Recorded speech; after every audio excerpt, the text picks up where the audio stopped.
Hello everyone, welcome to Aryan. इस video में हम लोग पढ़ेंगे ऑर्गन पाइप के बारे में। ऑर्गन पाइप का एक बहुत ही इंपॉर्टेंट कॉन्सेप्ट जो कि आपके एग्जाम में मार्क्स बूस्टर की तरह काम करेगा, अक्सर बच्चे मिस कर जाते हैं, उसी के बारे में हम इस वीडियो में बात करेंगे। ऑर्गन पाइप दरअसल में एक ऐसा हॉलो सिलेंडर होता है जिसमें अगर आप एयर ब्लो करो तो उसकी वजह से वो साउंड क्रिएट करता है। जैसे एग्जांपल के तौर पे जो फ्लूट होती है, बांसुरी, वो भी एक तरह का ऑर्गन पाइप है। ऑर्गन पाइप दो टाइप के होते हैं, ओपन ऑर्गन पाइप और close organ pipe. Open organ pipe दोनों एंड पर ओपन होते हैं, यहां से भी एयर आप ब्लो कर सकते हो, यहां से भी एयर ब्लो कर सकते हो, दोनों एंड पर ओपन होते हैं। और क्लोज ऑर्गन पाइप एक एंड पर ओपन होता है और एक एंड पर क्लोज होता है। क्योंकि ये क्लोज है इसलिए इसे क्लोज ऑर्गन पाइप बोलते हैं। अब होता क्या है, जब हम एयर ब्लो करते हैं तो एयर यहां पर एक स्टेशनरी वेव बनाती है और स्टेशनरी वेव में नोट और एंटी नोट बनते हैं। तो एंटी नोट के बारे में अगर चर्चा करी जाए ओपन ऑर्गन पाइप और क्लोज ऑर्गन पाइप में, तो उसमें एक बहुत इंपॉर्टेंट पॉइंट अक्सर बच्चे मिस कर जाते हैं, और वो है ये पॉइंट कि जब हम ऑर्गन पाइप कंसिडर करते हैं तो उसमें anti node exactly open and पर नहीं बनता है।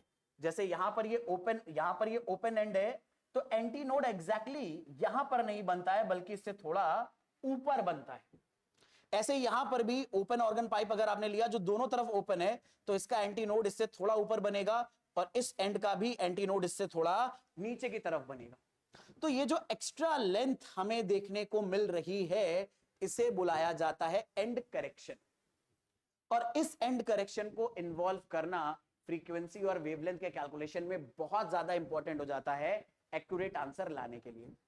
तो ये बात तो हमें समझ में आ गई कि दरअसल में ओपन और अगर हमारे पास ऑर्गन पाइप्स हैं तो उसमें जो एंटी नोड बनेगा वो एग्जैक्टली ओपन एंड पे नहीं बनता, उससे थोड़ा ऊपर बनता है, उससे थोड़ा एक्स्ट्रा गैप लेकर बनता है, और इस एक्स्ट्रा लेंथ को हम लोग बोलते हैं एंड करेक्शन। तो यहां पर आपको एक इंफॉर्मेशन दे रखी है, अगर आप ऑर्गन पाइप की लेंथ कैपिटल एल ले रहे हो और एंड करेक्शन या ये जो एक्स्ट्रा लेंथ है जहां पर आपका एंटी नोड बन रहा है उसे अगर आप ई ले रहे हो, तो पूरे एयर के कॉलम की जो स्टेशनरी वेव बनाएगा, यानी यहां से लेकर यहां तक एयर कॉलम है जो स्टेशनरी वेव बनाने में हेल्प करेगा, उसकी लेंथ अगर ओपन पाइप में निकालोगे, यानी यहां से यहां तक की लेंथ निकालोगे, तो एल में ई और ई दो बार ऐड करना पड़ेगा, एल प्लस टू ई पूरे एयर कॉलम की लेंथ आएगी जो स्टेशनरी वेव बनाने में हेल्प करेगा। और क्लोज पाइप में अगर बात करोगे तो इस एल के साथ ये एक्स्ट्रा ई ऐड करना पड़ेगा, तो एल प्लस ई के बराबर आएगा। तो कई बार अगर नीट में एग्जाम में क्वेश्चन पूछा गया ओपन ऑर्गन पाइप या क्लोज ऑर्गन पाइप के लिए लेंथ ऑफ एयर कॉलम कितना आएगा, तो उसमें एंड करेक्शन को इन्वॉल्व करना बहुत ज्यादा जरूरी होता है। ओपन में दो जगह ओपन एंड होता है, तो दो जगह एंड करेक्शन देखने को मिलेगा, तो आप एल में 2e जोड़ोगे। यहां पर क्लोज ऑर्गन पाइप में एक ही एंड ओपन होता है, तो वहां पर एक जगह आपको एंड करेक्शन देखने को मिलेगा, तो टोटल एयर कॉलम की लेंथ एल प्लस ई आएगी।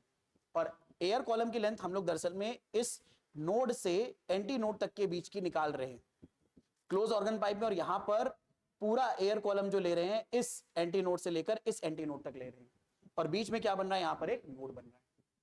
तो आई एम श्योर ये आइडिया आपको बहुत अच्छे से समझ में आया है। अब अगर लेंथ का रिलेशन हमें पता चल गया एंड करेक्शन के साथ साथ, तो हम लोग यहां पर फ्रीक्वेंसी भी निकाल लेते हैं इन दोनों सिचुएशन में।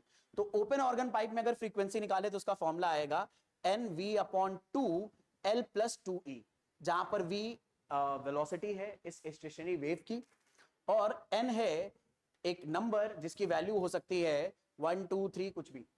वो डिसाइड करेगा यहां पर दरअसल में कितने लूप्स बन रहे हैं या कितने एंटी नोड और नोड बन रहे हैं इस पूरे पाइप के अंदर या इस पूरे एयर कॉलम के अंदर।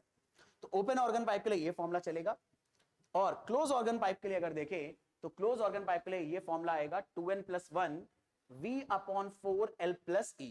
ये एफ है, यहां पर जो एयर कॉलम बन रहा है, स्टेशनरी वेव बना रहा है, उसकी फ्रीक्वेंसी।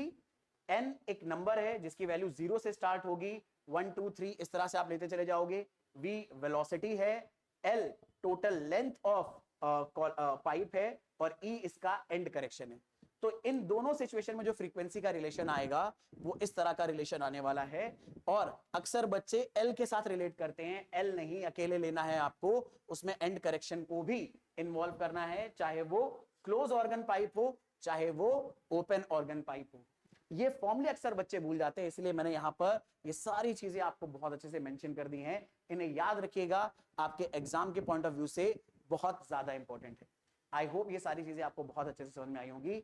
इस वीडियो में इतना ही रखेंगे, मिलेंगे नेक्स्ट वीडियो में। Thank you.